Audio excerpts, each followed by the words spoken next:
What is up, everybody? This is Famous. Welcome to another episode of Pokemon Go. A couple of episodes, we made a video talking about the top 10 Gen 3 Pokemon in Pokemon Go without including legendary Pokemon.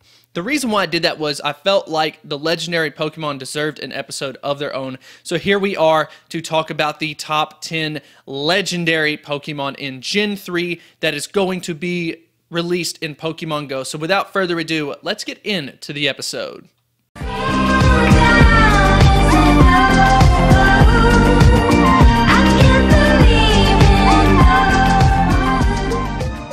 Coming in at number 10 on our list to start things off is Registeel. So Registeel is going to have a potential max CP of 2,592, is an Ice type. And don't let that throw you off. We have seen with Ice type Pokemon that there are actually some very good Ice type options that don't have anything close to this type of CP. I would say that Lapras would be a very good option. Obviously, Lapras is a very good defensive option, and although the importance of defense has kind of fallen as far as from a gym perspective, from an attack perspective, to have Registeel could actually be a very good option and could put a little bit more focus on the Ice type. So it will be cool to see what Registeel does to the game, introducing a decent Ice type Pokemon.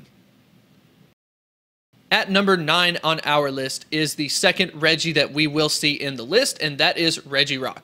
So Regirock could have a max potential of 2,612 CP, is in fact a rock type Pokemon. But what would be interesting is once again the overall effectiveness of how Regirock is going to do in the game.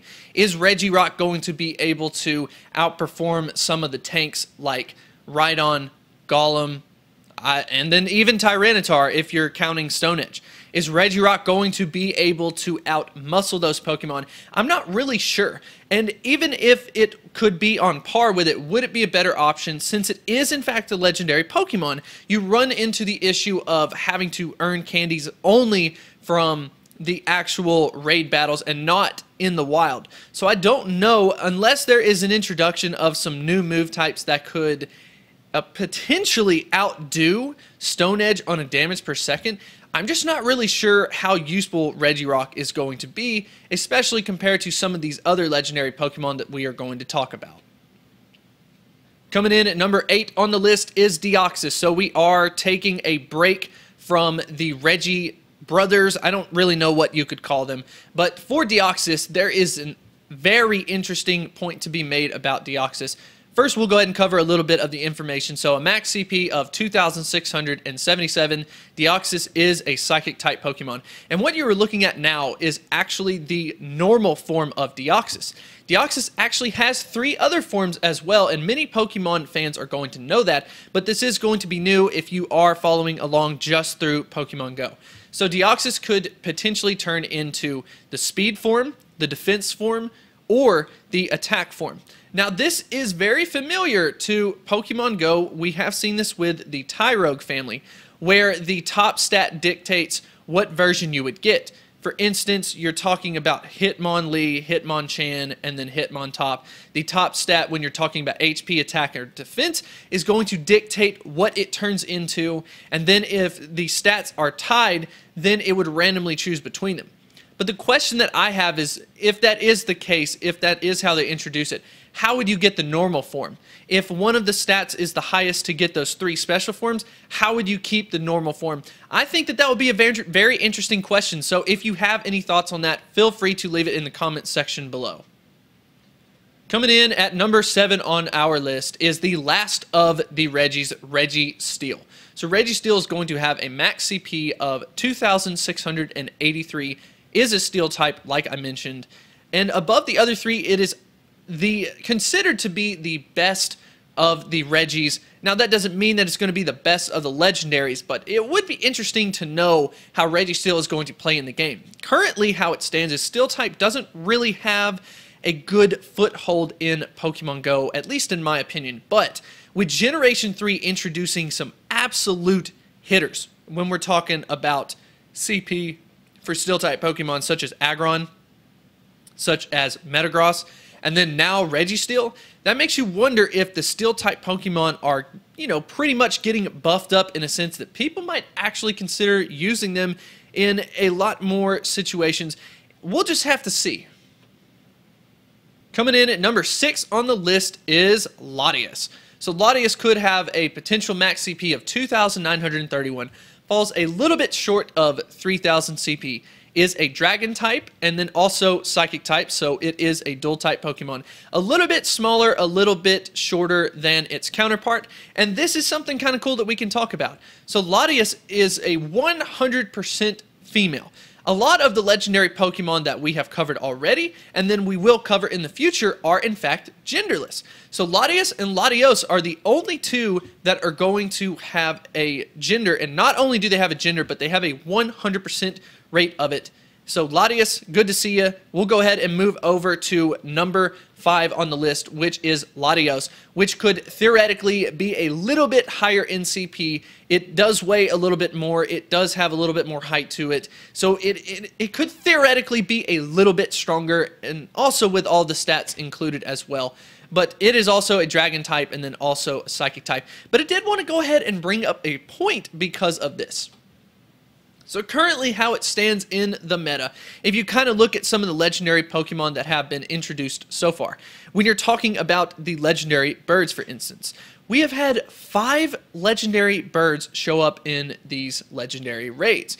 So Pokemon like Golem, Rhydon, and Tyranitar have been the absolute MVPs in my opinion because of the rock type super effectiveness against the birds. And a lot of people have focused on, you know, strengthening up your Rhydon, strengthening up your Golem. Like I said, strengthening up the rock type Pokemon that potentially know moves like Stone Edge, and then I guess potentially Earthquake as well. But here's something to consider. I just want to go ahead and show you guys what I think is going to potentially happen, because Gen 3 has a lot of Pokemon that are dragon type that are absolute killers in the game. So that's going to make you wonder, well, if dragon type ends up being the big deal, you need to know the counters to that. And there's really only 2 counters to dragon type, and that is dragon type itself, and then also ice type. So we did mention Regice beforehand, but there are a couple of other Pokemon that I personally think you should be worrying about powering up right now. So anything that is ice type, such as Lapras, would actually be a very good option. And then when you're talking about dragon type Pokemon, a good option that I think you need to get ready for Gen 3 is going to be Dragonite. I think Dragonite is going to be an incredible Pokemon to kind of counter this. Personally, I think that is what's going to be one of the most valuable Pokemon once Gen 3 drops. But let's go ahead and move on to the list. We are going to slide into the number 4 spot, which is Jirachi. So Jirachi could have a potential max CP of 3,299, is in fact a dual type Pokemon with Steel and then also Psychic. Just like Metagross, we have seen that combination in it as well. Jirachi is just a little guy though, coming in at 1.1 kilograms and then also 0.3 meters, so very small, but obviously packs a punch. Some would, I guess, refer to it kind of as the glass cannon, which psychic Pokemon tend to fall into that. So it would be interesting to see how Jirachi is going to form. Personally, I think for myself, this is definitely going to be one of those that you want to have in your Pokédex, but as far as the usability in battling, I don't know. We're just going to have to see how they treat it. So now we are going to get into the final 3. So the final 3 is referred to as the Weather Trio. You've got the water version, you've got the ground, I guess, slash earth, and then I guess they call it the wind version when you're talking about the final between it. And we can go ahead and get into the list. So obviously a lot of people are going to be wondering the toss-up between maybe the 3 and number 2 spot. The number 1 spot is a little bit more predictable, but let's go ahead and get into it, and we will talk a little bit about why we put it where we did. So let's go ahead and get into number 3 on the list, which is Groudon. Groudon could have a potential max CP of 4,112, is a ground-type Pokemon. So personally, the reason why I put Groudon at number 3 is because, like I said before, the ground slash rock type Pokemon has been covered so substantially in Pokemon Go so far that kind of adding another heavy hitter to an already deep list is going to not add as much value to you as you might think it is. Now, if Groudon gets a new move introduced that is ground that could potentially outdo Earthquake on a damage per second, then I would totally bump up Groudon to the number 2 spot on this list. But it is all hearsay until the Pokemon comes out. We don't know what type of moves it could get. So that leads us to number 2 on the list, which is Kyogre. I also put Kyogre at the same CP 4112 because they match each other. Groudon versus Kyogre, they kind of balance each other in a lot of ways. And so I wanted to make sure that I kind of made them as even as possible. But the reason why I put Kyogre in at number 2 is because we are in desperate need of a strong water type Pokemon. With the introduction of legendaries such as Suicune, a lot of people thought, oh, surely if we have a water type legendary Pokemon, that's going to outdo the top one, which is a Vaporeon. Really, Vaporeon is going to be the top water Pokemon that we really have in this game. I personally think that Kyogre is going to be the one to take that throne away. Kyogre, you are needed the most for water type Pokemon to be able to step up the game for water type, and that's actually why I put it in at number 2 versus number 3, just because the way that the game is working, we need a stronger water type Pokemon, and Kyogre is going to be able to do that. So that leads us to our last and final one. Coming in at number 1 on our list is Rayquaza, coming in at 4,602 CP. Now, you might be thinking that that is a little bit high, but you have to remember this. So Mewtwo was around that level, potentially a little bit more, until basically the last minute once it got released, it was nerfed a little bit. So this is going to be Rayquaza pre-nerf. I think that they are going to try to keep it in relation. Will it still be able to crack 4,000 CP? Personally, I'm not very sure. I think it is going to be very close to what the CP is for Mewtwo, but they might want to keep Mewtwo kind of at that number 1 spot, but Rayquaza is definitely going to be very close.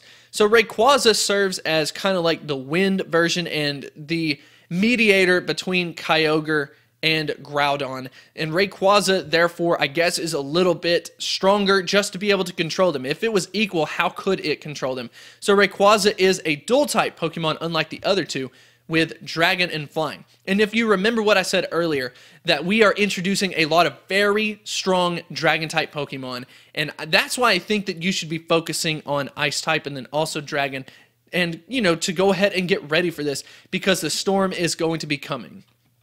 But anyways, I hope you did enjoy the episode. I hope that you learned something new. I hope that you had a lot of fun with this. I know that I did making this video. It helps me to learn a lot about Generation 3 to kind of get ready for it when it hits. But if you did enjoy it, be sure to drop a like. Be sure to subscribe. And if you have any type of questions or any type of comments, feel free to put it in the comments section below. And I will see you next time.